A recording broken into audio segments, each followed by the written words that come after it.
Welcome to Rates and Barrels. It is Monday, January 13th, the best time of the year. It is position preview season here on Rates and Barrels. Smash the like button if you're watching us on YouTube. Tell a friend because this is a great time to jump in as we get ready for the upcoming fantasy baseball season.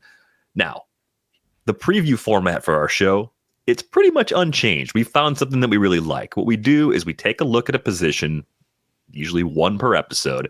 We dig in order of average draft positions. So we take a look at the NFBC's results from the last 14 days at the time of each episode, get a snapshot of what's happening at the position, talk about the players that we think might be a little high, a little low, guys we really like, guys we're kind of trying to avoid. They're longer episodes, but they're a lot of fun. We love doing it. We've got one new thing we're doing this year. Thanks to John, I believe it's Acuna Matata in the actual Discord emoji or Discord logo. We have Hive rankings we're going to try to put together this year. So what it is, it's an opportunity for you as listeners to submit your positional rankings. We're going to do about 20 per position. We'll do more for outfield and starting pitcher and some of the deeper ones. But you can go in. There's a link to a form. It's in the show description. It's also going to be in the Discord. You can rank players, and then we're going to compile all of those rankings together to get like a group rank for all of us as listeners. So that's another thing we're doing this year that's new. Thanks to John, Ryan McLaughlin for putting that together. Chef Ryan is the way we know Ryan. Yeah, we are science. We are science. Yes. I really think that's going to happen. Together, we can be science. We are science. So that's how it works. And it's a lot of ground to cover, but we're going to do the best we can to get as much information out as quickly as possible. Again, join the Discord. The link is in the show description. You'll see it right alongside the link to the form where you can submit your Hive rankings for the shortstop position. We begin at the very top. Pretty simple at shortstop. There is a nice group of guys that go inside the first two rounds by ADP. We got Bobby Witt Jr., who is an option really at pick 1 overall if you have concerns about the shoulder of Shohei Ohtani. You have Elly de la Cruz and Gunnar Henderson as clear first rounders. Mookie Betts, a late first rounder. Francisco Lindor, a guy that in a 15-team league you're going to find maybe at the back of the round, early round 2. And then Trea Turner gets kind of lumped into this tier for reasons we'll discuss here in just a couple of minutes. And I look at this group and I say, it's really more about picking nits. These aren't necessarily players that you're going to build an entire strategy around because they're just such good foundational players. It's what you do later that's going to matter more than which one of these guys you end up getting. But do you have any nits to pick in this group? Do you see anybody in the first 2 rounds at shortstop and think, I don't know about that? We already answered a question about Mookie Betts last week, and I think our takeaway was that he still probably belongs as a late first rounder. Does enough things well. Missed that time with the wrist injury last year. Even though the production was already dipping before the injury, there's still a lot to like in his long-term profile, and he hits in maybe the best lineup in baseball, so that keeps the counting stats afloat. Are there other nits that you want to pick, though, from tier 1 at shortstop? I guess the obvious question is, does Elly de la Cruz deserve the first round price tag? Last year he was an end of the second round, beginning of the third round guy, and it was a little bit easier to look past some of his flaws and point to the fact that his defense is excellent. He hits the ball super hard. He runs a lot, and all these things are good. If you're buying a first rounder, you kind of want him to repeat everything he did last year when he was first round value. So you have to question whether he can do this all again. If there's a question, if there's any growth potential beyond that, and then B, how he sort of affects your team. And what I did find last year is that the teams that he was on were not very strong at batting average. And I was able to win a lot of those teams anyway. And so I think, that's a viable strategy, is to consider punting batting average and to consider punting batting average from the get-go by picking Elly de la Cruz, because I do not think he will hit for a better average. In fact, he might hit for a worse average, considering he had a 359 batting average on balls in play, Elly did, and he had a large strikeout rate. These are the things that can lead to low batting average. Where do I think the upside is? I would say probably in the home run department. He hit 25 last year with a great barrel rate and a great max EV. He hits the ball super, super hard. If he can just lift it a little bit more even, Elly could hit more homers. But I do think there's a built-in flaw here, which is most of these guys that you're talking about in the first round are going to be good at everything. And he's the only guy, I think, where I can circle something and say he's actually not good at this. Now, your average batting average in your league is probably going to be like a good batting average to, in the top sort of 4 or 5 spots in your league is probably going to be like a 258. And he's projected by Oopsie Jordan Rosenblum's productions to have a 258. He had a 259 last year, and he had a 253. But you have to remember, when you're buying him at this point, you're buying him relative to other guys that are going to be higher than 258. So you're not. You could say to yourself, well, I can just build batting average. That means that you have to spend the rest of the time thinking about batting average, and beating people on batting average. Whereas if you just took somebody else, you could stay with batting average. So I was just saying, Elly is a fine first round pick, but he's going to change what you do the rest of your draft. And you're going to probably want to just punt batting average if you pick him. You probably want to, but you can, with your next couple of hitters, set yourself up to not have to. But it's good to have that kind of planted in your mind before you start. That, okay, this is the weakness of the team that I'm planning to build, because then you can flag other players as you move through the rest of your draft that might be undervalued because of their limited contributions in that category. And that might be your way to get surplus power. And because you have Elly, you have such an amazing stolen base foundation. Do you think Elly's going to steal more bases? He was 67 for 83 last year. I think the question we were asking May of last year was, could Elly steal 100 bases? And of course, the pace tapered off. And I think even the overall offensive output was just shifting in a way where he wasn't getting quite enough opportunities to do that. But that's the other category in which it seems at least possible that there could be more. Projections are going to tell you there's probably less, because it's hard to take a 67 steal season and forecast more. But I do think that's the other way he could add more value. And yeah, I think more power is more likely, especially in that ballpark. And I think the other part of the Elly equation, he did chase pitches outside the zone a lot less. Even though the K rate didn't come way down, shifting from a 35.3% O-swing percentage down to a 29.7%, that's a pretty nice step forward in that particular metric for a guy that just turned 23 2 days ago. So I do think you can talk yourself into at least one way that Elly could get better, and there may be more than one way. If he swings and misses a little bit less, gets down to a 28% K rate, maybe the average goes up. So you get more power and more average with a lot of bags, or maybe the power doesn't go up and the speed goes up, right? So all of those things are possible. But, he spent all last year being very intentional about stealing bases and talking about it and wanting to do it and giving interviews where he said, stealing bases is the most fun thing I do on the field, telling people that his favorite tool was his speed, So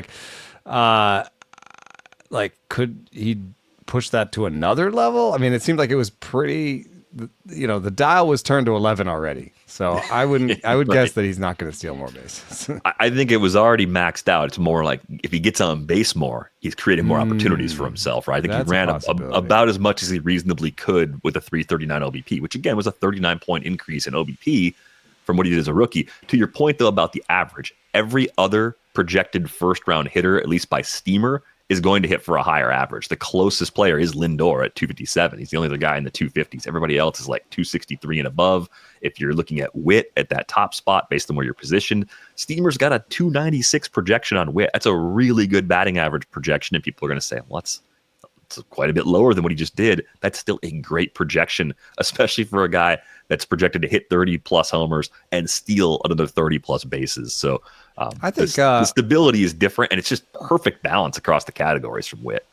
Yeah, and I think otherwise the two most interesting players in this tier are the old guys. And Lindor and Trea Turner. One thing you have to be a little bit afraid of in drafts is buying name value. It can get to the point where their production doesn't deserve the price. And so I think the real question, when you are paying for Trea Turner, are you paying for Trea Turner's past speed and not his current speed? And how much does speed have to do with it? And how much does the injury have to do with it? I can tell you that Trea Turner that lost about a foot per second in sprint speed, and that him and Tommy Edman were among the shortstops that lost the most, and they're in the top 50 for drop-offs in sprint speed.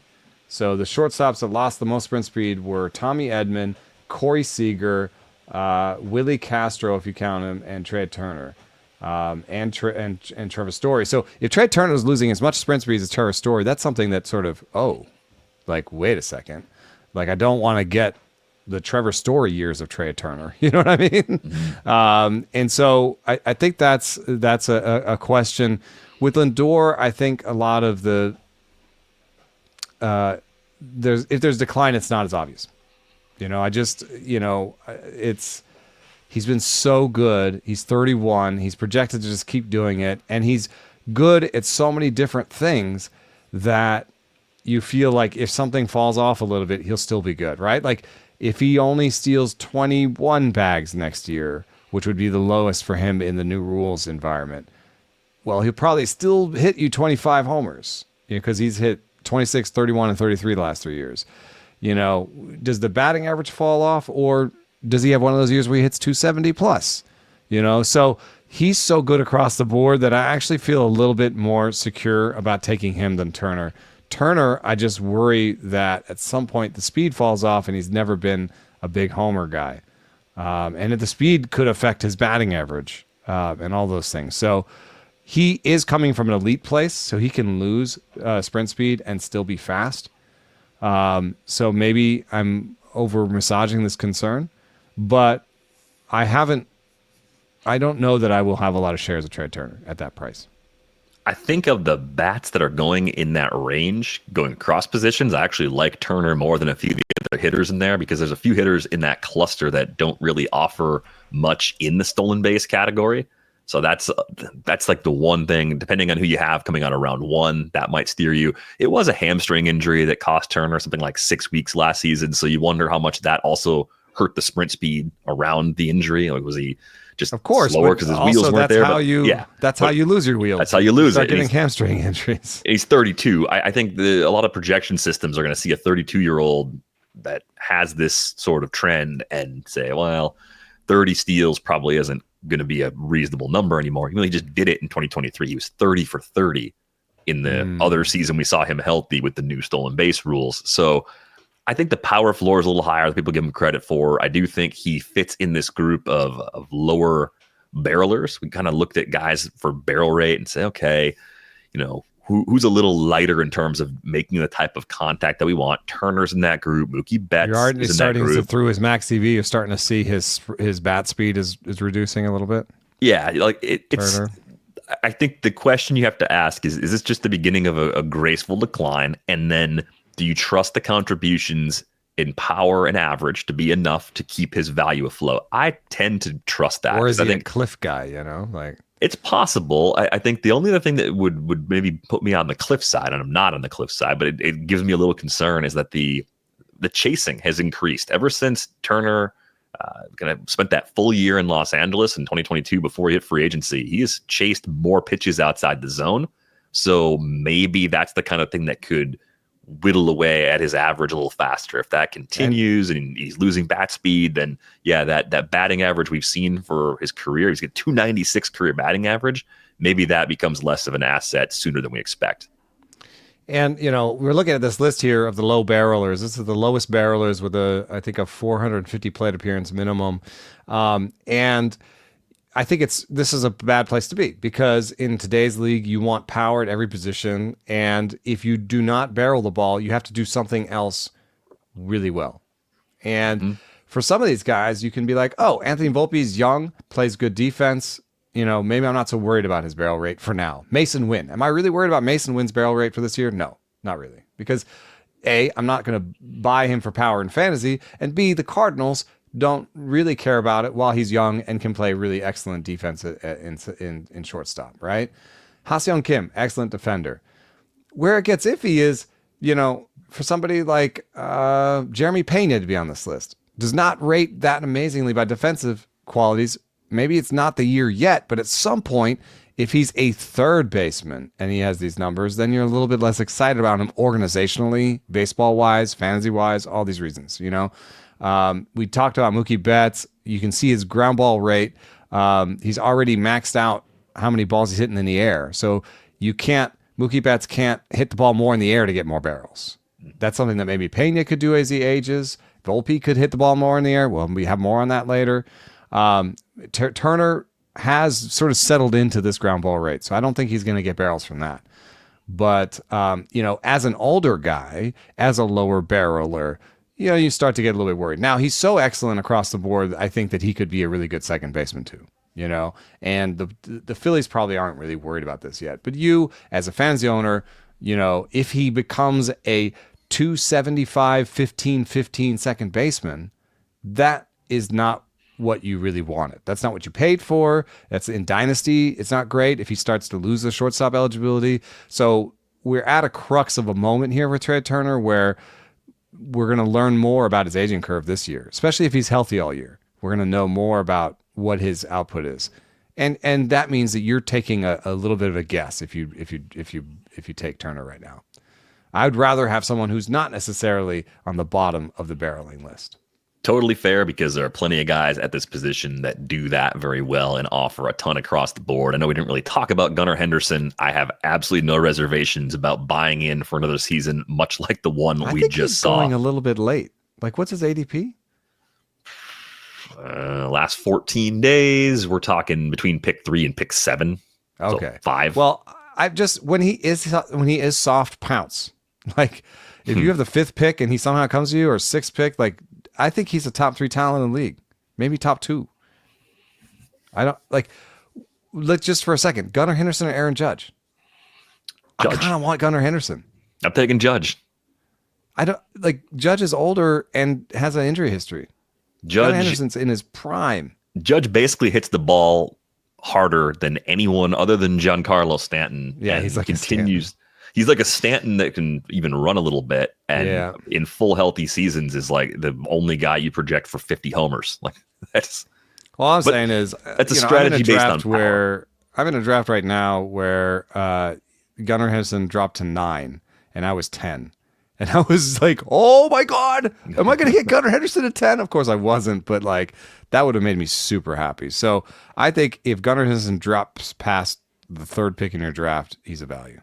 Yeah, he's pretty easily a top 5 overall player, though. Just figured it's worth a mention there.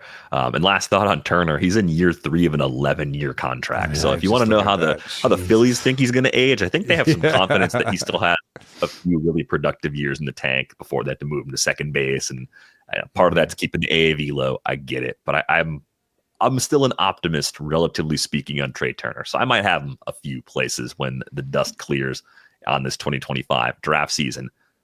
Let's make our way down to tier 2. It's a little smaller group. Kind of runs from about pick 40 overall to pick 75. So it stretches a bit. We had to put Willy somewhere. You think this is the trap? This is a trap for me. All right. Why are you turning into Admiral Akbar right now? It's a trap. Oneil Cruz. Terrible platoon splits. He's now a center fielder. It's easier to platoon a center fielder. Now, if you're in a weekly league, that matters a lot. Oh, jeez. He's holding nothing back. We're 19 minutes in, and he's just burying. Corey Seager gets injured all the time. What are you going to do when Corey Seager's injured? If you have a backup plan, that's fine, but that means you have to have a backup plan. You just picked a guy in the 40 to 75 range where you have to have a backup plan. Congratulations. CJ Abrams, I think the worst defender in shortstop in baseball, who just got caught in a nightclub, or was it? He got caught at a. He was in a casino the night before a game, before a day game. Yeah, like Willy early Thomas morning hours. Going from Milwaukee to San Francisco on a big deal. Okay, after stealing 21 bags, stealing double-digit bags for the first time in his career, he ran for the money. He's not going to do it again. These guys are all traps. Everyone. Almost everyone steals more bases in the years before the big payday. And I think you naturally look at those players and say, okay, they're not going to fully repeat it. Mm-hmm. But I want to start at the top. We'll get to Willy in a minute. Okay. Oneil Cruz, to me, like I actually saw growth. I mean, he wasn't horrendous against lefties. It was something like an 84 WRC plus, passable. He's young enough where the Pirates shouldn't platoon him yet.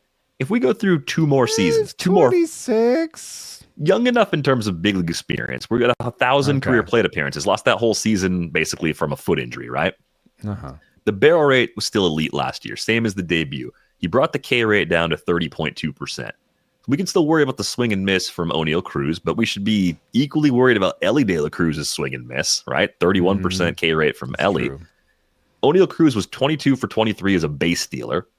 He's 100th percentile in bat speed. So no matter what you think of bat speed as a metric, I think that's probably a good thing. He's harder than Elly, and he hits it harder than Elly. Right, and he's 88th percentile in sprint speed in a year where he was only caught stealing 1 time, coming off of a major foot injury. So I think when you're playing the game of like, what could he do to get better? He's another player where you have a few paths to get there. And I think you're getting a better floor than you might have expected based on what he was able to do, kind of stabilizing everything last year. So I see a guy that, I mean, like what else do you want from him? Like just a little more of everything and a better supporting cast. Because the counting stats actually lagged a little bit. 76 RBIs and 72 runs scored last year from Oneil Cruz. Like, that's not all his fault. Some of that speaks to the problems getting the secondary cast around him in the Pirates lineup to produce. Not to be a waffler, but you've convinced me a little bit on Cruz. And I'd like to add a little bit more evidence. If you look at the depth chart, as you always should when you're preparing for the season, you might realize pretty quickly that I don't think they're going to platoon Oneil Cruz for reasons that have to do with other positions on the field. Right now, their right field situation is Josh Palacios, Jack Sawinski, and B. Cook. Billy is his name.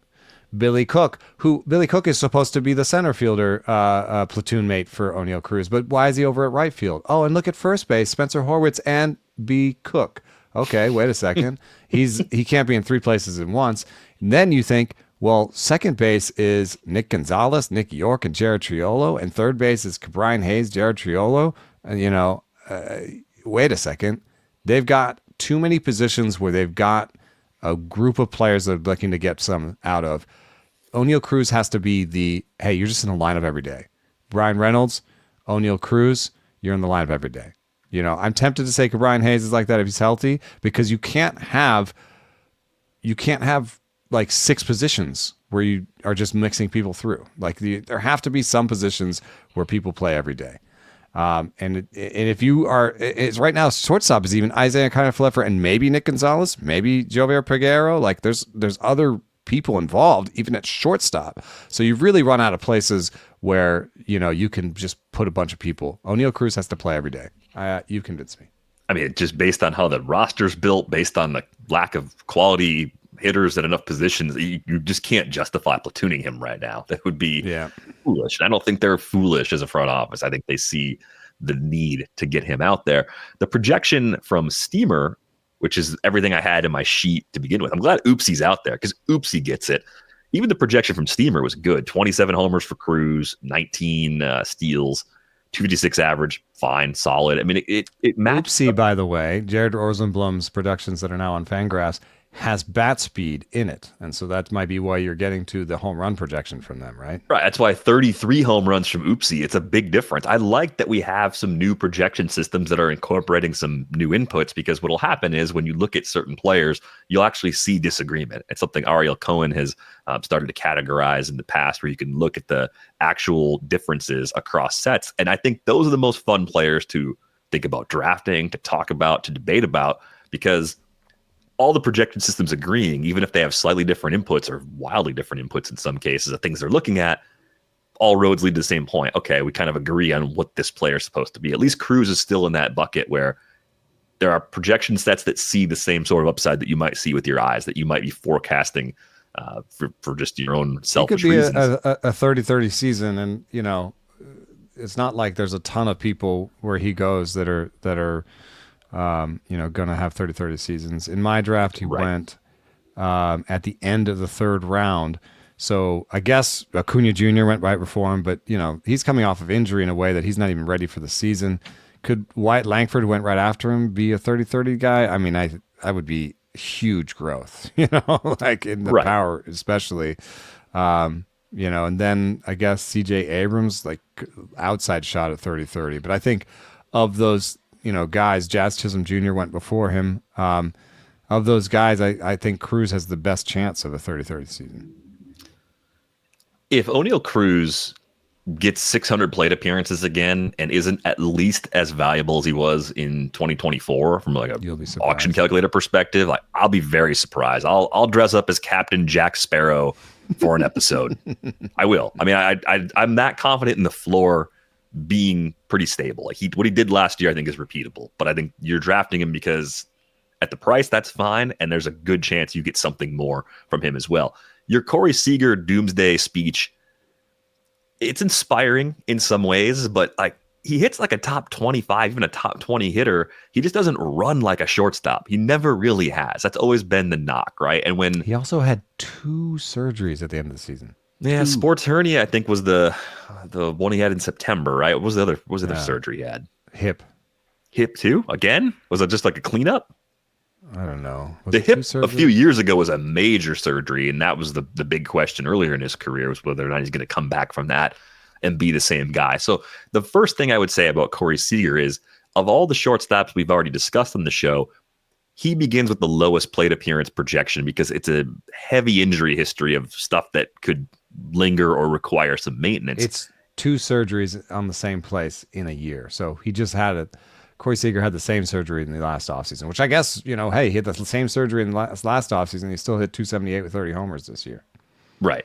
And you're going to see a 283 with 29 homers. Pretty good counting stats. I maintain, though, that it's a little bit hard to like take someone there where you have to be like, and I have to get another shortstop later that can step in when he's hurt.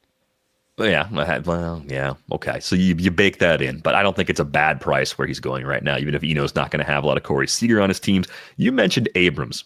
I went back and read some of the stories. I think it was a Jeff Passan story that I was looking at this morning. And so Abrams was photographed at a casino several hours before a day game at Wrigley during a road trip. And the Nationals optioned him down, and there were comments from Davey Martinez and Mackenzie Gore, who's been a longtime friend and teammate of Abrams. And to me, the way it read was it was a disciplinary decision that I think everyone was going to move past. Like, it's not going to be this kind of thing where they're looking at CJ Abrams and saying, he's just not our guy anymore. Those kinds of questions are all going to be focused on skills. So I'm not worried about what happened at the end of the season. I feel like that's now just in the past. It was handled, it was addressed, and everything kind of moves on. You did mention the defense, right? CJ Abrams was the worst shortstop in baseball by outs above average by a pretty wide margin. What I look at, though, and I see an infield that's kind of crowded already and eventually has Brady House coming to play in it. And I don't think you're really moving CJ Abrams off of shortstop yet. I think you have to see if you can just get better. We've seen players do it. Think about Marcus Semien earlier in his career, right? You can improve defense. It's not easy, but it can be done. So from a projection of playing time perspective, I'm still not as worried about Abrams as I would be in places where they could move him somewhere else or maybe want to just like do better defensively. I also think that the skills last year overall looked like almost identical to 2023. And it was just weird because it was so front loaded. CJ Abrams had a 129 WRC plus in the first half of the year. Looked like he was having a full breakout. Looked like he was taking the next step. He did hit the ball harder. Overall, hard hit rate went up, even though a lot of everything else looks the same. He steals a ton of bases. I kind of think he's fine where he's going right now because much like the Oneil Cruz speech, like I see a guy that at least showed us that the skills floor is steady. I don't think they would start taking away playing time against lefties yet. I think they still want to push him and see if they can continue down this path of him being a franchise cornerstone player, part of their core as this team keeps getting better. But if you see it differently, I'd just love to hear, like, maybe there's concern about that second half being as bad as it was. Yeah, I mean, if you just look at the rolling charts for CJ Abrams over the course of the season, a couple things pop out, which is that he hit the ball softer in the second half and he hit it in the air more often. Now, I think that's generally part of a good strategy on his part in order to, when he first came up, he had some ground ball problems. He's been lifting the ball a bit more. Lifting the ball is a big part of barreling the ball and so on. But hitting them softer and in the air with a strikeout rate that surged in the second half suggests to me that whatever he was doing in the second half was not ideal. And we already know that from the fact that he hit 15 homers in the first half and 5 in the second half. But it's weird that he hit 5 in the second half while trying to lift the ball more. So there's another level with Abrams where he has to kind of figure out how to do both, how to do all these things at the right moment and not always try to lift the ball if it's going to lead to more strikeouts and to softer contact in the air. So he's got some decisions to make as a player as well as a sort of as a human being, right? Like we're talking about, he's a bit of at a crossroads when it comes to, how much is he going to apply himself? How much, what is his life going to look like? When you do these things and you stay up and you have fun and, if you just look at the efficacy of your sleep, for example, you start to see, oh my gosh, my sleep efficacy goes from like 90% to like 70% if I have one beer. That's one beer. What does it do if I have 10 beers and stay out until 3 a.m, And what does having a 60% sleep efficacy night over night do to somebody in terms of their longevity in the game, their ability to improve, their ability to dominate? So there's a lot of decisions for him to make. I was being a little facetious. I do have a share of him that I have drafted in this season, and I think he has an intriguing skill set where there's this burgeoning power. He already steals a bunch of bases. He doesn't strike out too much, so there is a real chance for him at 24 to have an amazing MVP level season. But he has to apply himself to his defense, to what his lifestyle is, and to even what he's doing at the plate. And so there's still a lot of questions where we're getting closer to buying him at what he could do rather than what he has done. But the floor is still a power speed combo that could be 30 bags easily. We saw 47 2 years ago in 51 attempts. Another season right around that 20 homer mark, 18 and 20 homers now the last 2 seasons. Doesn't hit for average, doesn't get on base a ton. You're right. I mean, like there's just going to be a question of how did this offseason go and how does the day-to-day preparation go for Abrams? And maybe if they have a first half from him that looks like his second half and they feel internally like, okay, this isn't changing, this isn't going the way we want it to, maybe they reevaluate things then. But I think he's got a legitimate chance to just reclaim all of what he was putting together very easily. I don't think that suspension is like the end of CJ Abrams. That was the main takeaway I had kind of going back. I mean, it was also like it's a bit of a lost season. Yeah. Producer Brian says Abrams is worth a gamble. Yeah. It was a bit of a lost season. Like you also have to think he's a young person who's on a bad team, at the end of the season. How much does he think that game the next day matters really? And the other way he's going to probably think about it after this whole incident too is like, hey, I've got free agency after 2028. That's a long way into the future. But if I want the massive payday, if I want to show that I'm a 9-figure player, I got to do it every year. I need to start bringing it up one more level, right? So you could be buying in at the beginning of that if you get into CJ Abrams now. I think he's fine where he's going. I don't think he's underpriced. I don't think he's overpriced. I think there's a fair amount of risk, but it's appropriate.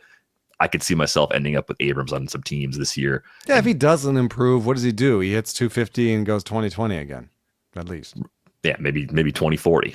So yeah, the Willy Adames concerns. Okay, those are the concerns you outlined that are applicable to other players that hit free agency, get a big deal, and then go through all the changes of having to go to a new park, new team. From a adjusting perspective, is as much as I can glean from watching Willy a lot the last few years, I don't think the fitting in will ever be a problem. Seems like a guy that's just loved by his teammates, will quickly be a leader in his clubhouse. He did land in Milwaukee and have one of his best half seasons, right away. And he talked about getting out of the trop and how much he struggled to hit in there, just couldn't really see the ball that well. And moving into Milwaukee, that changed a lot. The hesitation I would have with Willy Adames is the stolen base category. You're absolutely right about that, because even when we had the first year of the rule changes in 2023, Willy Adames was 5 for 8 as a base stealer. The quality of contact has been there for years. He's had a double-digit barrel rate 4 consecutive seasons. He has enough legitimate power to be a 25-plus home run guy in San Francisco. I'm not worried about the power falling off a cliff. I think we saw a pretty unusual thing from Adames in that just about every home run he hit last year, this is a slight exaggeration, was a 3-run homer. So you see the RBI count go through the roof. Huge RBI count for him. Like some of that's just cashing in at the exact right time. None of this is to say that he's a bad player, but when you start looking at the shortcomings, average is not going to be a category that he's going to help you in. The best case scenarios are that he doesn't hurt you. More likely than not, he actually hurts you a little bit in that category. Yeah. The stolen bases might be flimsy despite the success rate.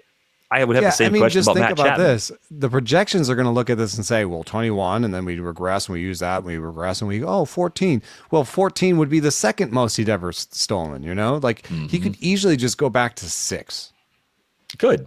I think it's a really hard question to answer. So then I think all of these kind of things that lead to a perfect season in a walk year, doing everything all at once, just make you say, why am I paying a career high ADP draft day price for any player who has pretty stable skills that he's shown over multiple years? Why would I buy into the best season at the highest price? Yeah, that's it. That's the problem. It's not that I don't like Willy Adames. It's almost more like in a snake draft, I'm passing in that pick 75 range. In an auction, when it's dollar for dollar, I might end up getting him because everyone plays that differently. If it comes out to $18 or $19, great. No concerns about playing time. Great power, non-zero speed, great run production. We did stumble on something. His expected home runs, if he had been a San Francisco Giant last year, was 31. He hit 32.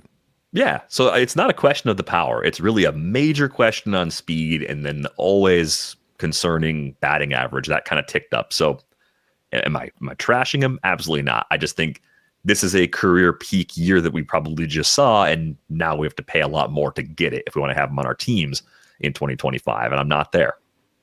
That's right.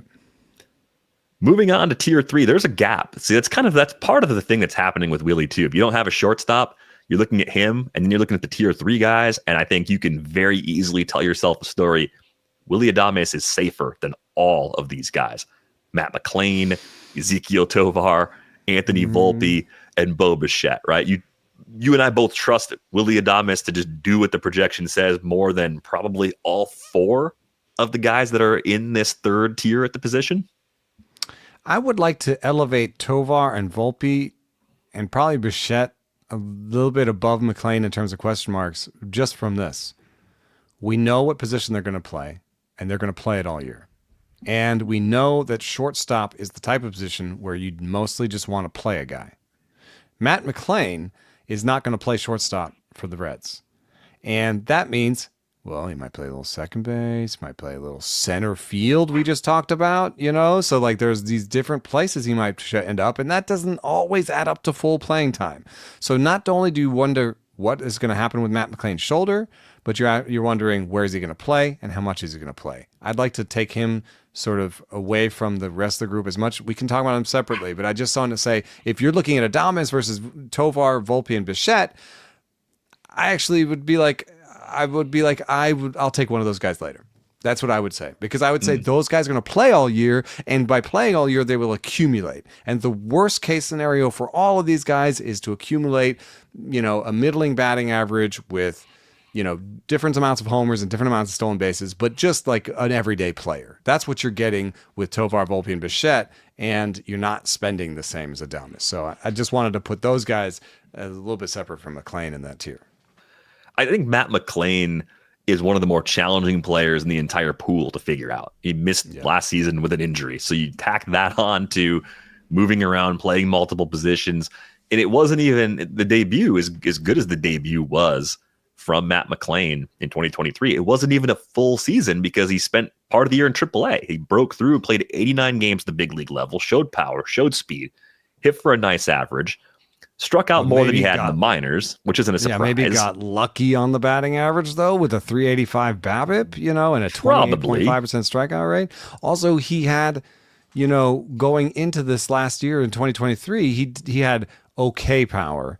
And then in 2023, he showed like, that's a little bit better than okay, right? Like he showed what might have been league average power, going into 2023. And then he kind of had a power outbreak. And then the power outbreak is not necessarily presaged by a real change in ground ball rate. His max EV is not a standout one. His hard hit's pretty good. His barrel rate's all right.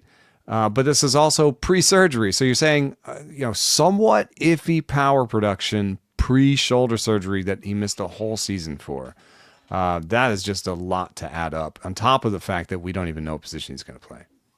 I think he's still going to come in pretty close to a full role, though. And I think we had questions about Spencer Steer this time last year. We thought, well, which spot is Steer going to play? And he just played enough where, I don't know, he got 100 appearances in left field, he got plenty at first base, occasionally showed at second, and it ended up being fine. He still got to 656 plate appearances. So I think you could still forecast a very close to everyday role, if not an everyday role for McLain, even if it comes between center field, other outfield spots, and moving back into second base, depending on what they need on a given day. He's a righty. So you could platoon, if you're platooning Lux, you could say McLain plays second base against left-handed starters when Lux is on the bench, and then when they're facing a righty, McLain moves out and plays center field. Yeah, their right field situation with Jake Fraley and Will Benson, I think, is pretty weak. And so McLain jumping in there and making it more McLain, Steer, Friedel in the outfield would be an improvement for them. And third base, we talked about how Noelvi Marte has, some warts, and I don't think Candelario should really play third anymore. So if his arm is good enough, McLain can play third base as well. If you do believe that this will all add up to full playing time, then you would actually find McLain to be undervalued by projections, because right now Fangraphs is rolling out about 570 plate appearances and 133 games, which is not full time. You could even say, I don't know if I believe in the power, and I'm going to downgrade the power, but I'm going to upgrade the playing time. And so it'll end up still being a 20 homer, 15 to 20 steal package with a decent batting average. So, just the sliders will look a little different. More playing time, less power. You can still get to a similar place. I don't hate him as a player, and I think he's important for the Reds. But I do think there's a fair amount of questions. Just let's put him up against Anthony Volpe, right? Because they're in a tier together, or Tovar. So these three, who has more questions? McLain, you have questions of power and questions of positions. Tovar, you have questions about approach, really. Oof, because it's a rough approach. It's a really rough approach, and if he's got this rough approach, will it affect his playing time? He also doesn't rate well defensively, right? So. Is that right? No, Tovar's a great defender. Tovar's a great defender, right? So I think that, there's no playing time issue for Tovar, because the great playing time will keep him out there, and the park will clean up some of the stuff. So I actually would say that Tovar has fewer questions than McLain. Yeah, because he's a max volume player in a home park that's going to help mask some of his flaws. So you can look at those flaws and say, the K rate might not get better. I mean, the only reason, it's the same reason we thought it was possible he could get better last year, is Tovar's still very young. He's still just 23. So he could still get better in terms of plate discipline. But we've now seen a progression from a 45.4% O swing in 2023, his first full season in the big leagues, up to 48.1 last year. He went the other direction. The quality of contact is probably better than we expected. He's maintained a 9% barrel rate now, I think, for his career. That's what he had last year, almost a 40% hard hit rate, hit the ball in the air more. So you can start to find a few things in the profile that, even if it's not perfect from a strike zone judgment perspective, his playing time's safe. His role in the lineup is safe. He's got pretty big power. 26 homers last year for his age is impressive. I don't think he's ever going to be great as a base stealer. He's now 17 for 27.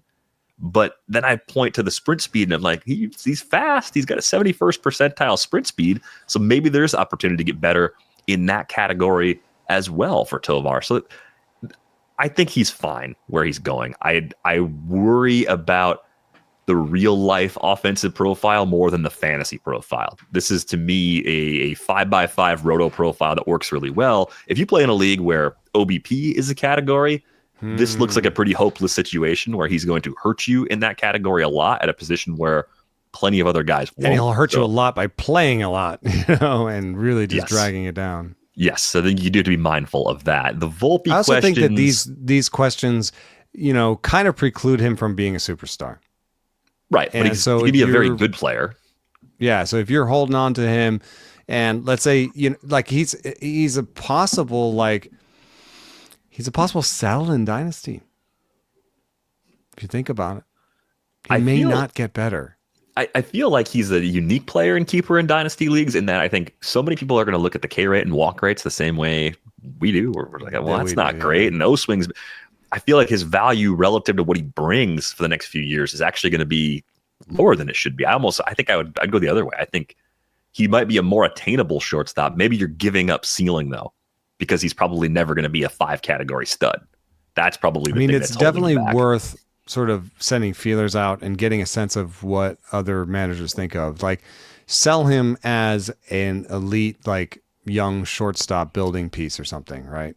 See if you can. If he doesn't bring that back, then you might as well keep him as a fine young player. There's also going to be an earlier expiration date than maybe people think of with that approach. So think about the way Javier Baez's career has gone, right? Like that's a pretty good blueprint. Hamilton. Yeah, like how fast can a player like this age like that? That's probably the indication.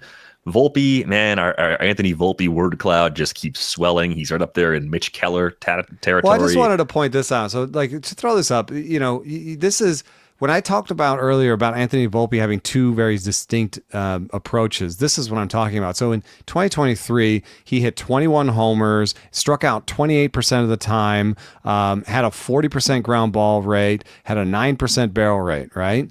So this is a guy who is walking, striking out, 3 true outcoming, and hitting the ball in the air and hitting it hard enough to hit 21 homers, right? Well, he looked at that and said, well, I don't know if I really want to hit 209 with a 283 OBP just to get to 21 homers, which is fair. So in this next season, he decided he would cut down the strikeouts. Maybe he's letting the ball travel. You see the pull rate went from 46% to 32%. The hard hit went from 43 to 35. The barrel went from 9 to 4. And the strikeout rate, though, went from 28 to 23. So he improved his strikeout rate. He hit the ball on the ground a little bit more, hit more line drives, let the ball travel a little bit. He hit 243, got 10 points of OBP to 293, but he only hit 12 homers. There's just a place where you can we talk about the player squishing machine. In this case, it's the year squishing machine. Could you take the 2 Volpes and squish them together? That's a little bit less problematic since it's the same guy. And what you're hoping for is, not the guy who comes out walking 6% of the time and striking out 30% of the time and hitting 209. That's the Volpe you discard. What you're hoping for is for the guy who strikes out 23% of the time, but barrels 9% of the time. Maybe adds that 8 to 9% walk rate. Then you have a guy who could OBP 310, 320. Maybe he comes up in the lineup a little bit. Maybe he hits 20 to 25 homers.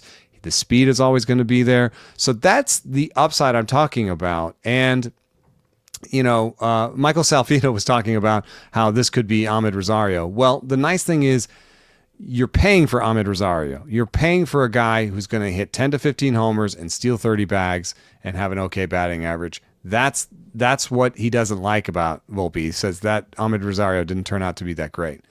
The nice thing is you're paying for this, but Ahmed Rosario never showed splits like this. He was the same guy over and over every year. Volpe has been 2 fully different guys. And so there's at least a little bit of a which one is it going to be this year? Either way, I think where he's going as like the last shortstop in a 15-teamer, last starting shortstop. That's where I took him. I'm fine with this. If I get a guy who hits 240 with 14 homers and 30 stolen bases, I think that's a fairly conservative projection for a young player that's going to play every day. I'm fine with that. That's my worst, that's the worst starting shortstop. That's fine. He's playing every day and he's going to give you good numbers in a lot of places.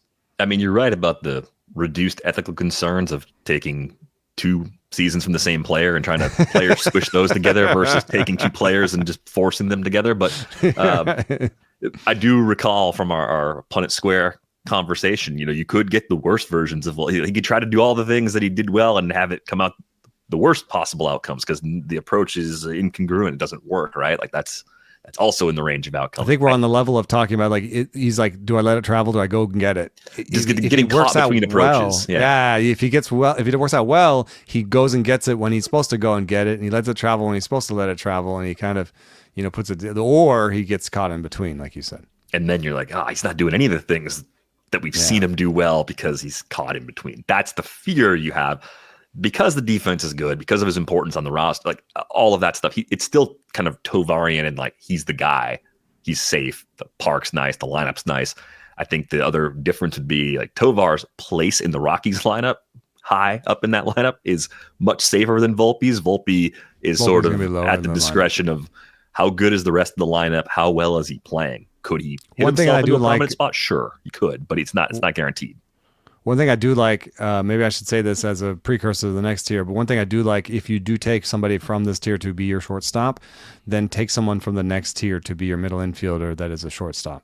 I actually like this because they're everyday players, and what you're doing is you're baking in a little bit of like, oops, if Volpe doesn't work out, at least I have Dansby Swanson. That was in my draft where I just took Volpe, I took Swanson as my MI. And I just think that's a smart way to do it because the shortstops play more often than second baseman. Second basemen are platooned. Second basemen are second baseman outfielders.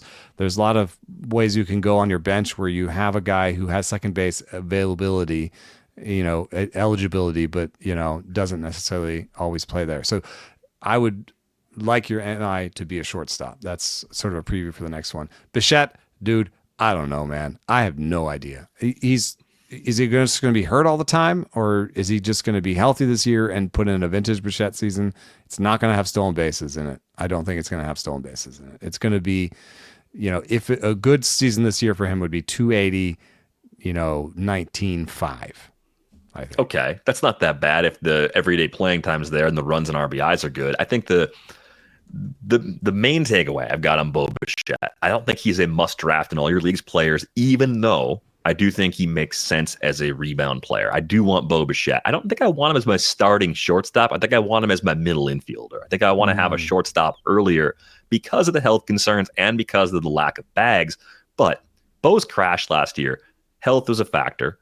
Turned a 3rd rounder into basically a 9th or a 10th round pick in the early drafts we're seeing. Most players that you see that are 20% better than league average every year of their career until they have one down year, those guys are going to usually bounce back. It's hard to find. Caitlin McGrath wrote about this. It's hard to find players who fall off this quickly. We're talking about a 27-year-old right now who hasn't even hit free agency for the first time. And most of the other guys that we found for Caitlin McGrath, we talked with her about it, that she found, most of those other guys, I think were not as established as Bo Bichette, that or started a run of injury. The kind of the Tulowitzki type situation or whatever, one name that was a little bit worrisome was Jason Hayward.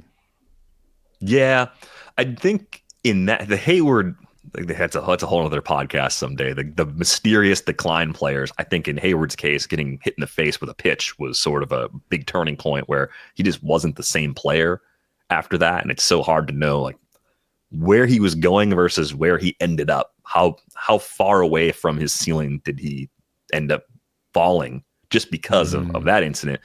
Because it was a soft tissue thing for Bo and a wrist injury, I think also a full off season to get healthy is really important. And I think my concerns are mostly that the hamstring stuff is still an issue, and then the stolen bases stay light. I think the 20 plus steals we saw years ago, that's not who he is, but he's good in average. He's ample in power, and because of his role, he can be fine in counting stats, and he's going late enough where I think you're probably going to be happy with Bo at the price, even if he doesn't bounce back all the way to 3rd round status for 2026. It's the weirdest thing for me is because I talked to him as a prospect, and I said, you really go the other way all the time, but pull Powers is lives in the pulling regions a lot. What are you going to do about that? And he's like, well, I'm selectively pulling. I'm figuring out when I can pull.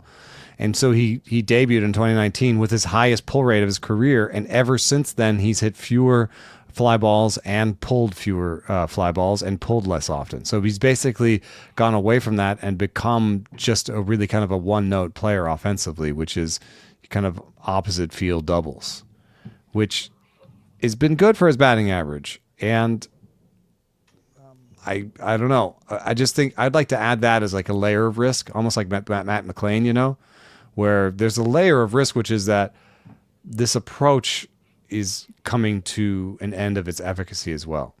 You know what I mean? Like, it's really, he's predictable, and predictable is not great for hitters, you know?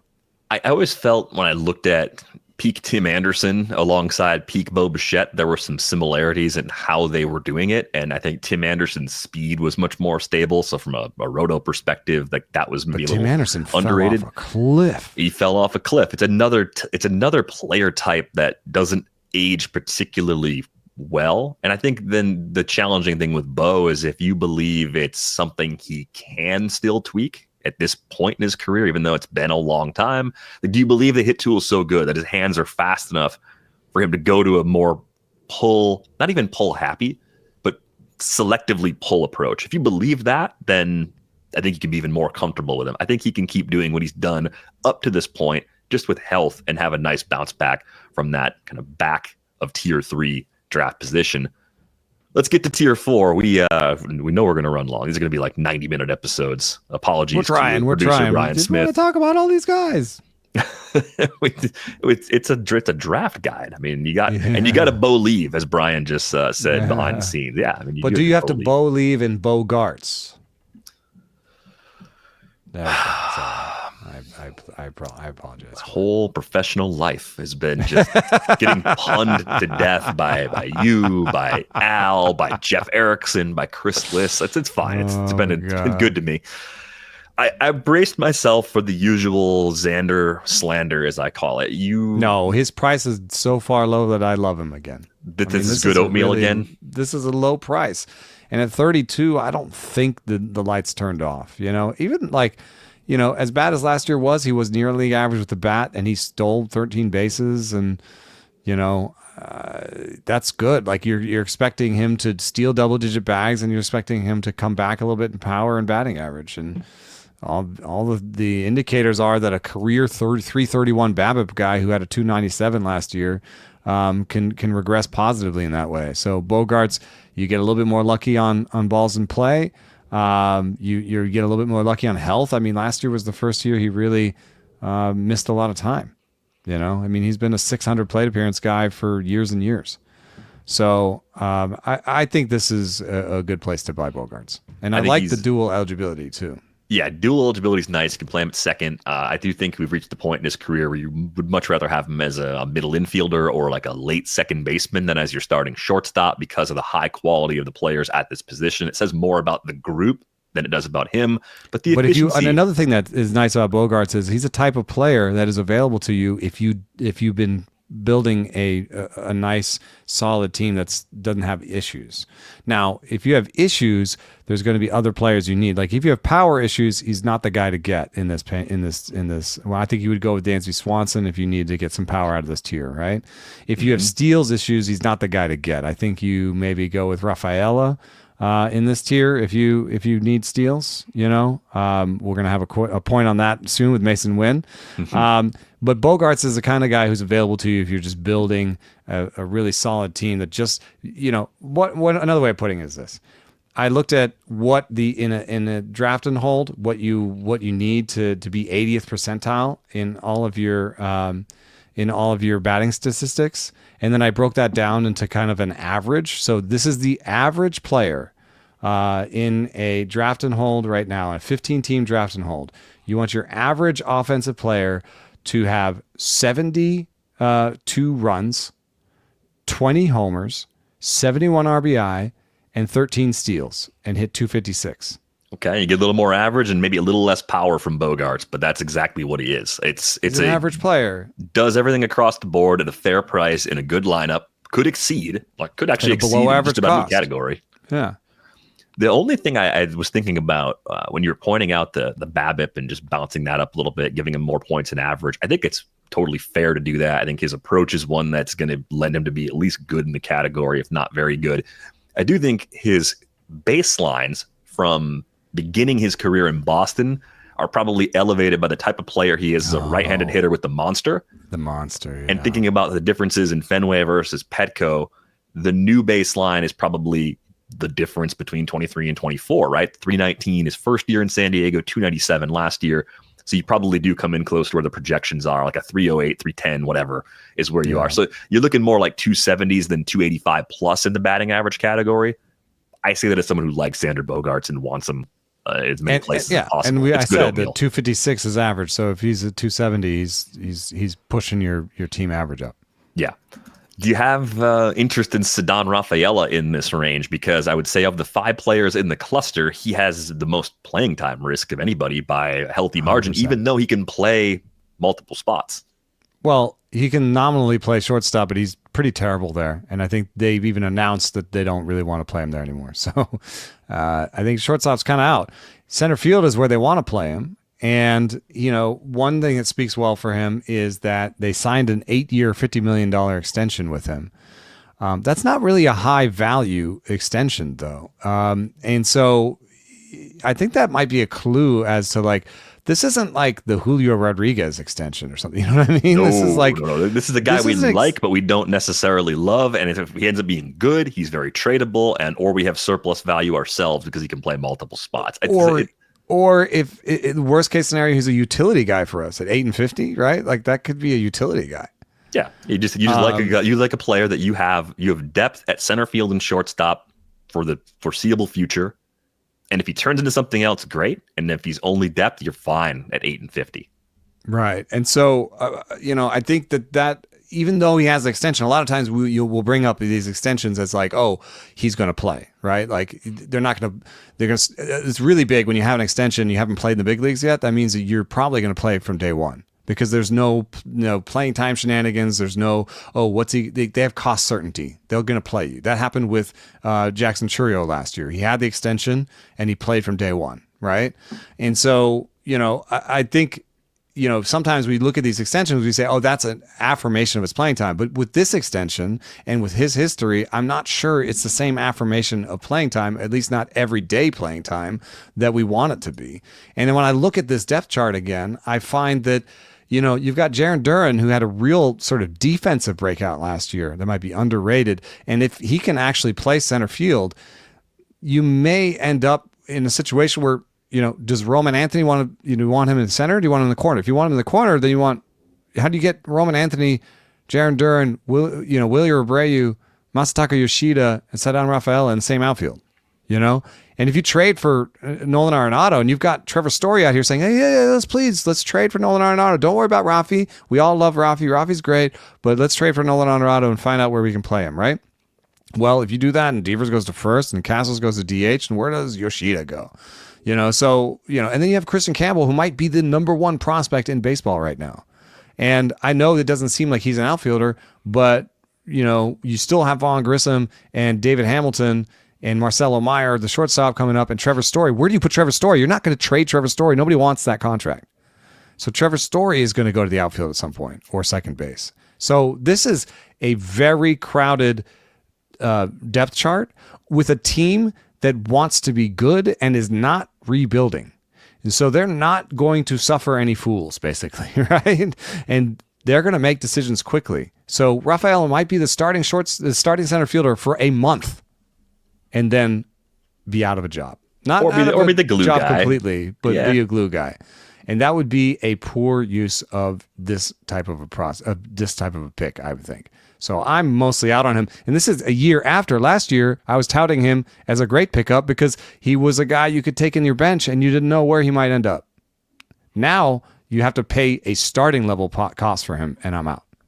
Right. I think you can get excited about the potential if we knew he had a spot to call his own, but with so many other talented players that can play multiple spots close, you have a hard time feeling good about it with Ceddanne Rafaela right now. He's like Tovar's approach without Tovar's shortstop defense and without Tovar's park to clean up some of that approach. I mean, yeah, Fenway will clean up some of it, but caught 10 times, 19 steals, caught 10 times, 49.5% O swing percentages. It was a rough starting point. Yeah, you can work on that, but man, that's a the slugging percentage on pitches outside the zone is like 200 points lower than the slugging pitch percentage on pitches inside the zone. So the player is kind of interesting that's trapped in between. I forgot to get him on the bottom of the screen, actually. I'll fix that. But Xavier Edwards goes in between Bogaerts and Rafaela. And I think this is another kind of hybrid player and a build-specific player. Xavier Edwards is the answer to the question of what if Esteury Ruiz could hit for a good average? Because Edwards could be a categorical star in steals and average, which is nice. A lot of the high average guys, Luis Arias, Stephen Kwan, at various points in their career, we said, oh, well, there isn't enough power or speed. And Kwan's at least kind of added some power and had enough speed from the beginning. And Arias is still kind of a goofy player just to fit for roto purposes.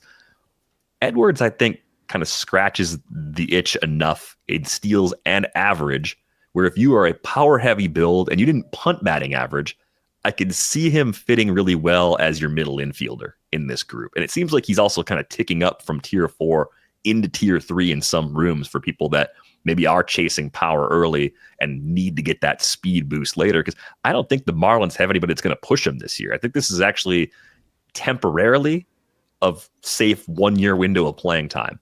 I don't know if I have any sort of keeper or dynasty interest at all in this profile, but I do think short term, you could actually do a lot worse than Xavier Edwards if you need some speed in this range. Well, I was making a team where I thought I was paying attention to steals. I got Volpe, I got Westberg, I got Kyle Tucker, Jackson Merrill, Brandon Nimmo. Like, I thought I was paying attention to steals.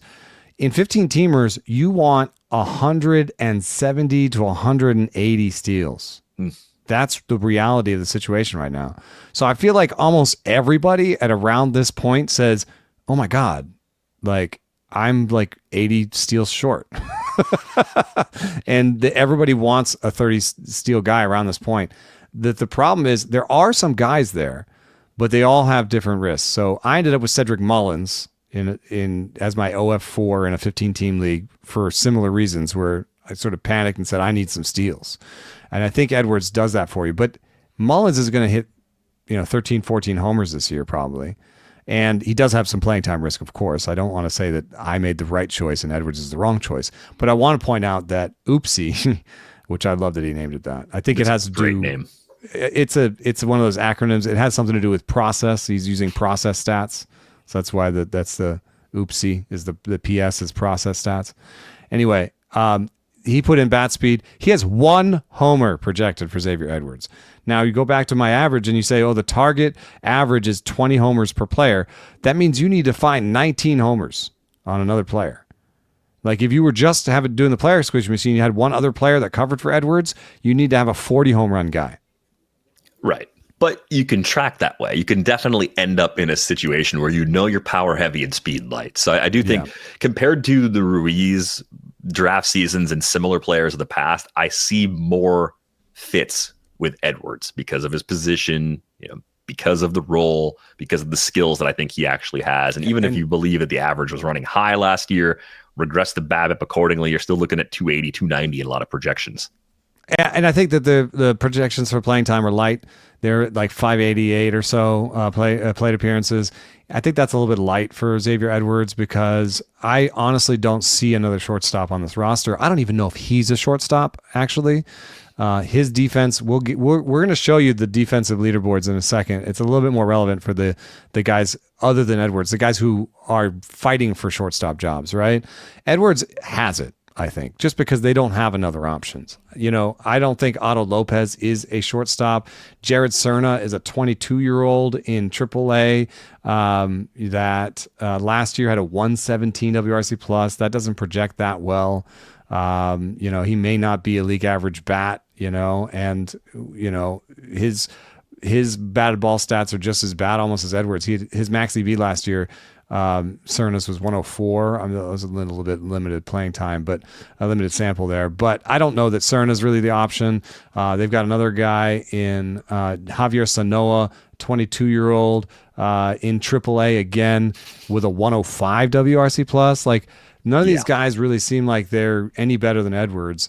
And so I think Edwards is one of those guys where, they have this saying when you're evaluating players, first division starter, Xavier Edwards is not a first division starter. So if you are a team in the top 10 or top 15 in the league, Edwards would not start for you at shortstop. But that's not the Marlins, man. Not the 2025 Marlins, no. The 2025 Marlins are going to be one of the worst 3 teams in the league, if not the worst team in the league. And Edwards is probably their best player. I feel like you already did the Marlins preview just in that 2-minute spiel of Edwards safe is fine playing for me time. here. Jeremy Peña, a lot of these other guys too, like Jeremy Peña, he can play better. He could play better. He's 27. He's right in the crux where he's got some power, got some speed. Not that great defensively, but again, the team just going to play him. He's going to max playing time, and he's boring in a way that I don't think he has like Volpe upside. I haven't seen different approaches from Peña. I think this is who he is, and he's probably only going to get worse from here. But he's in the middle of his prime, so he's a fine guy to say I just need a guy. Right. It works where he's going. I have no hesitation with Peña. It's still clearly like a middle infielder than as opposed to someone I want to have as my starting shortstop in a deeper league because there's no more growth potential. Yeah.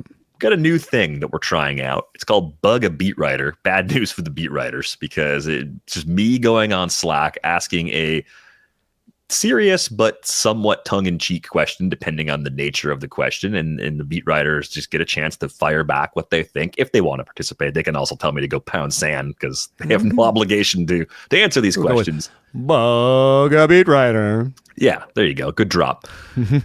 So Masyn Winn was the guy from this tier that I thought was kind of interesting. The Cardinals going through mini rebuild, reset, whatever you want to say. Masyn Winn's clearly their shortstop. How good their lineup is a bit of a question. Arenado could get traded. Goldschmidt's gone. Like they're probably going to take a small step back before they take any sort of step forward. I think that's good for Masyn Winn in terms of where he fits in the lineup. And I started to think that maybe this is a good thing for Masyn Winn categorically speaking. So my question that I sent to Katie Wu was, is there any reason to think Masyn Winn will steal more bases, maybe even a lot more in 2025? And the rules are, I read the response verbatim no matter what it says. I have to read it. It's a Ron Burgundy situation. Anything you read in the teleprompter, DVR will read.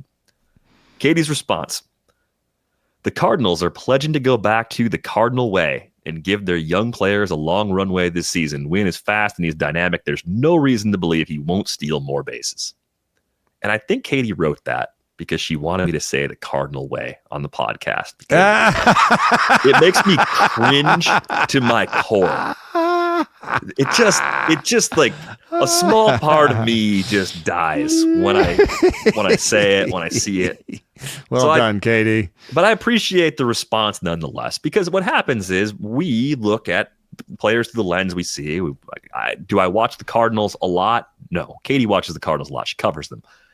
I watch the Cardinals and I kind of see what I want to see. I see a bunch of clowns bumbling around out there having a down year. And I feel good about it. It warms my heart when they have a down year. And I get that. I'm a fan of other teams that people hate. One of them just got eliminated from the NFL playoffs on Sunday, right? I'm a Packer fan. People love when the Packers lose outside of Wisconsin. It's great. Good. So we understand each other. The reason I thought Masyn Winn could probably steal more bases was that the Cardinals are going to have to manufacture runs if they're worse, if they're going to try and just at least be competitive. And I think they will. I don't think they're going to be a joke this year. Then they're going to be a frustrating team for the rest of the NL Central to deal with, and maybe more than that. Masyn Winn was 87th percentile in sprint speed last year. When I look at him as a player, bags in the minors one year, stole a lot in the minors. I think he was 11 for 16 last year. Didn't run as much as you'd think. Showed more power than expected, right? Popped 15 homers. But for his first full big league season, it was actually a solid year overall. 103 WRC plus. I think if we see more growth from him, it's probably not a lot in the power department. It's probably just taking something he was doing in the minors and doing it a lot more in the big leagues because he has the raw tools to do it. And we have some proof of concept at lower levels that he could be that kind of player. So that's where I think Masyn Winn sort of pops for me in this tier. And I think the question I'm wrestling with now is, yeah, I like Xavier Edwards' average projection, But if all the things you were saying about him are true in the sense that he's a second division starter, Masyn Winn has the rocket arm, is a good defender at short, has the job, could be on a much better team than what the Marlins are going to be. You know what he reminds me of? Hmm. Rafael Furcal. Yeah, maybe. And I think if I'm chasing speed, I'd rather actually take Witt than Edwards, even though Edwards goes earlier, and even though Edwards has, I think there's more of a speed chance of a first division starter coming out of this. Yeah, there's star potential here. Like I might be 20 or 30 steals lighter than what Edwards does, but I'll gamble on being a little light in speed and have to get out on the waiver wire later because I think there's enough good in Winn's profile. And I can talk myself into this thanks to Katie. I can talk myself into my belief in Masyn Winn perhaps being right. Although the preview will be fun, even if you won't be having fun doing it, because you can see, I don't know if actually Nolan Arenado will get traded, but even if he doesn't, they've got second, center, left, and right, basically, and shortstop, all with young players that they've sort of pledged to just giving them the year, So you're probably going to have Lars Nootbaar, Victor Scott, Jordan Walker, Masyn Winn, Thomas Sagasi, Nolan Gorman, Alec Burleson. They're going to play. They're going to get to play through some lumps, and they all have some decent upside. The only one that I'm not that excited about, and this is for another preview, is just that Alec Burleson just looks like he's always going to get platooned.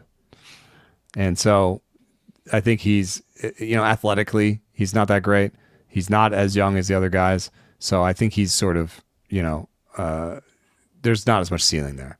But I still believe a little bit in Jordan Walker. I think Lars Nootbaar has something in him we haven't seen yet. Victor Scott is a little bit like Masyn Winn in center. And then Sagasi and Gorman, I'm not sure who's going to win, but one of those guys is going to win out and probably be a decent second baseman. Back to shortstops, more on the Cardinals. Yeah, right. Geez, sorry. You talk more about the Cardinals. Hey, you did it. Dansby Swanson, also a good value. I ended up with Swanson in that league where I wanted to pair Volpe with another one. I think Volpe Swanson makes sense. Volpe Peña, Volpe Winn. Or Tovar. If you get Tovar, pair one of Winn, Peña, and Swanson with them. I find Winn, Peña, and Swanson to be high floor. Bogaerts can go there too. These are high floor guys that don't have the ceiling. Except for Winn probably has the best ceiling in this tier. But a lot of these guys are high floor guys that would pair well with a late shortstop. So you could get, a shortstop between 12 and 15 in the rankings, then pair him with a shortstop between 15 and 18 in the rankings. And I think that would be pretty smart. So Swanson, he had a really bad first half of the year, but I was pointing out that the bat speed was still there. Even the barrel rate was still there. He just wasn't pulling the ball. And then he started to pull the ball in the second half, and he was pretty much vintage Swanson. I think he's going to be at least a sort of 240, 2010 guy next year. That doesn't sound exciting, but if you remember back to my average player, it's pretty much right there on average as an average player. And he's going to play every day as a shortstop. So I don't think there's that much to say about Swanson. I think he's, at 30, it's too old to be done. Stealing 19 bags was nice last year. I think that shows that the legs are still there. He's never been an arm strength guy, but he still does well in defensive metrics. So I think he's fine at shortstop for a couple more years at least. It's not going to cost him playing time. That's all that matters. Just an undervalued guy that fits in this bucket. Could do a lot of what Willy Adames does, a few less homers, but for a much lower price. I think draft him, not that guy. That would be Swanson being the draft him solution if you were thinking about Adames and missed out. Moving a little quicker now, tier 5, getting outside the pick 200 range. Zach Neto is only down here because he's hurt. It's shoulder surgery. It's just a tough player to roster without IL spots right now because we don't know if he's going to be the same guy right away coming off of surgery. He's probably not going to be ready right away. Yeah, so I don't have much. I liked him a lot before we knew he had surgery. I thought he was going to be great. I don't think Willy Castro is an everyday player, so that's more of a utility pick. I'm not even sure Tyler Fitzgerald is an everyday player. I don't know if this is the place. We're almost there where we want to put up the bad defense. Well, yeah, they already made that choice to go another direction by adding Willy Adames, but Look at this. So this is the worst defenders at shortstop last year. I intentionally lowered the bar for entry a little bit so we could see some part-time players and stuff. But CJ Abrams, worst defender at shortstop. Xavier Edwards, second worst defender at shortstop. Ceddanne and Rafaela, third worst. So that's something. Zach Neto, fourth worst, but more now in a range of, those guys, Rafaela, Edwards, and Abrams are an order of magnitude worse. When you get to Neto, he's -5, and then you have a whole bunch of -3s that are starting everyday shortstop. So, Neto, maybe not the best defensive shortstop, but pretty good. Tyler Fitzgerald right there at -4. Mookie Betts -4. Jacob Wilson -3. Taylor Walls -3. I think this is important because, if you look at the playing time distribution in Tampa Bay, they're assuming that Taylor Walls is going to play a lot of shortstop, but the other shortstop there, Jose Caballero, is more interesting for fantasy because he can steal 30 to 50 bags. Jose Caballero can. And if his defensive numbers are better and he plays more shortstop, maybe he's the guy that they just install at shortstop and get over it.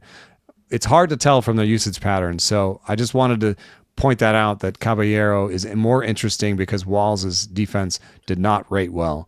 But Edman here may not play shortstop if he's just as bad as Mookie Betts at shortstop and they need him more in center field. But Neto being on here was interesting. And then Tyler Fitzgerald being the fifth worst shortstop, I think that means he's a second baseman. But you could just draft him as a shortstop and he'd play at second base. I will say that second base is a place where the Giants and the league is much more comfortable like putting 2 or 3 players together. And if you look at the Giants roster, that's the case. Right now, they have as second base guys that could play. They've got Brett Wisely, Marco Luciano could even play second base. Casey Schmidt could play second base.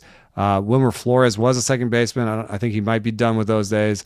But they do have options at second base. And Tyler Fitzgerald's strikeout rate, paired with his poor defense, I think makes him a soft starter at second base. Right now, projected to be 90 WRC plus with average, defense. It's nice to get a guy who could hit 230 2020. But will he be an everyday player? I'm not sure. The defense part makes me a little bit worried. Yeah, I think playing time concerns are very real for Tyler Fitzgerald. Story, health permitting, would play a lot. I just don't think you can bank on health for him, given all that he has been going through during his time in Boston. It's just been a miserable run there. I think you're just throwing a dart and hoping for the best, hoping for maybe 500 plate appearances. It's possible based on how they would use him. But I guess if you're saying I want low average with a power speed combo and I'm willing to take risk, I'd rather take the risk on Story's health than on Fitzgerald's playing time, believe it or not. But I think not drafting either one of them is totally fine. You don't have to subject yourself to that kind of risk. It does say something to what your organization and your new boss thinks of you, that the first big thing he did was buy a guy to push you off your position. Right. But at least you went through some options. It's not like, was there anybody in that group of alternatives at second base that you're like, that guy's got to play? So I think that's true. That's where it's like, yeah, there's risk. This is a bad tier that you want to stay out of. Yeah, I think if you're going to have to shop here, Carlos Correa, yes, he has injury issues, but he's played a lot more than you think over the last 4 seasons. 640, 590, 580, and 367 plate appearances. This most recent year was the biggest drop-off in playing time due to injury. I think he's probably fine as your MI in a 15-team league, and it's because you missed out on other stuff, right? He's not going to run, but he's probably not going to hurt you in any of the other categories, and he might actually help you across the board in the other categories. I'd hope that these guys are your third MI. Yeah, that's probably the way to look at it. Closing it out, tier 6, wide open. Anybody else that goes later? You like Caballero? I don't know. I just, you were just talking about somebody that could, hit 5 homers and steal 35 bags, and that's Caballero. I mean, what are we talking about? We're not talking about the best players now. We're talking about a team that always has more options in Tampa Bay. And with Caballero, he hit 227 with a 283 OBP and slugged 347. So yeah, that speed's real, but he's given you just about nothing else across the board. He did find a way to pull the ball enough to get to 9 homers. I don't see it for him in Tampa. I think they have way too many other ways they could go. Hassan Kim, because he's coming off of shoulder surgery, is down in price right now. And won't be ready for the beginning of the season, most likely. And we don't even know where he's playing yet, so I'm not in there. I'm still intrigued by Jordan Lawler from a prospect perspective. Making the pieces fit is just tricky. I mean, they like Geraldo Perdomo more than Eno does. That's very clear. I did put Jacob Wilson. He was in that poor the defense list, and he doesn't barrel the ball, and there's a lot of question marks. But they are trying to be good. The A's are, I think, on some level. And Jacob Wilson is their first round pick. And sometimes you want to put the finger in the eye of the rest of the industry that says that guy can't hit for power. That guy might not be a starting shortstop in the big leagues. And you guys made a mistake. Sometimes you just want to be like, no, we were right. I think Jacob Wilson is the starting shortstop all year. I think I agree with just about all of that. I think the only problem with Jacob Wilson is that he fits much more in AL-only leagues and draft and holds. He's probably undervalued guy who will play. In draft and holds. Right. He's just the guy who will play. I think the questions about his in-game power are real. I think it helps that they're not playing in the Coliseum from that perspective. Like, gives him a little more of a floor, but it could be single-digit homers, even if it is a good average in OBP and lots of runs scored. I think this is sort of your extreme hit tool, but what else comes with it guy, where you're not really looking at speed, you're not really looking at power as things that are easy to project for Jacob Wilson. So that's my only real But it is the type of player that could take a leap forward. Like, if you just look at his walk and strikeout rates, you see like a little bit of Mookie Betts, it's really, really intriguing walk and strikeout rates. And he did have okay ISOs in the minors. Now, I think those are probably leg driven on some level. Yeah, tiny samples. And, I know what I'm saying is late, will play every day, has some upside. Jacob Wilson, Brooks Lee was on the bad defender list. He may play every day, but who has more upside, Brooks Lee or Jacob Wilson? Probably Wilson. Just because of the playing time? Yeah. And the contact. I mean, what's Brooks Lee's most outstanding skill at the plate?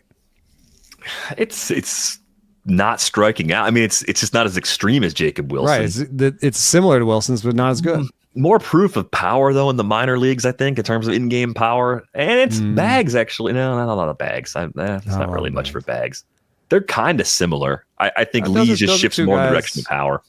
And when I'm choosing something like this, especially in a 1-year league, like a redraft league, then I want the guy who's going to play every day, and I'm more sure of his playing time Wilson's than Brooks Lee's. But I don't mind Brooks Lee though as a late flyer. I think he actually makes some sense. I just think Wilson's going to play more based on how those teams are built right now.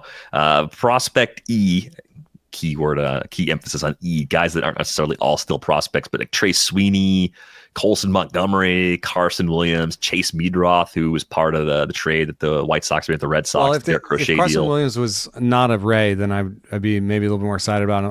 I think it will take some time before they just anoint him the guy at the position. Zips says that Carson Williams is a top 10 player in 2 years. Mm-hmm.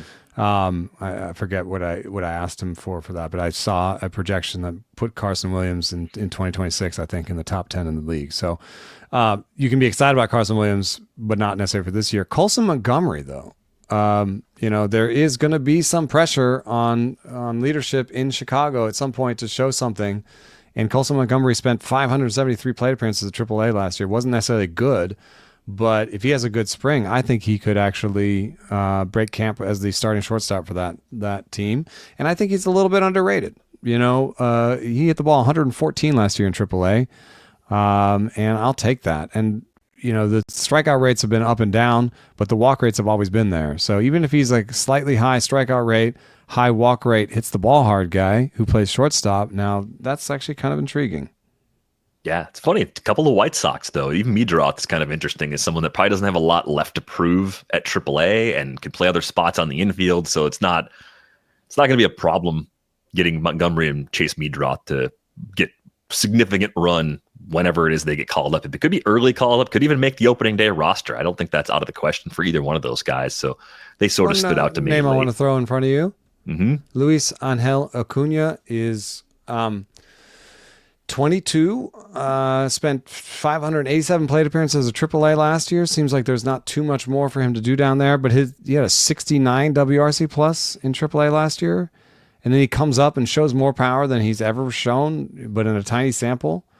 Projection systems are saying he's going to maybe start edging Jeff McNeil out in terms of playing time. I don't know. Some part of me says he's a Luis Guillorme type. What do you think about Acuna?